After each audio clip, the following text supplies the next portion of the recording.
দশমীর পরের দিন আমরা গেছিলাম ভাসান দেখার জন্য, মায়ের বিসর্জন।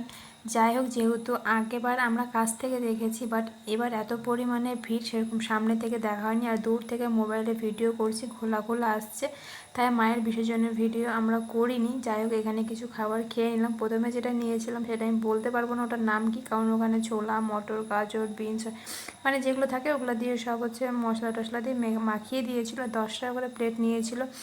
খেতে এত টেস্টি, প্রথমে তো ওটা খেলাম, পপকর্ন খেলাম, তারপরে আমি আবারও নিয়ে নিয়েছি এক প্লেট।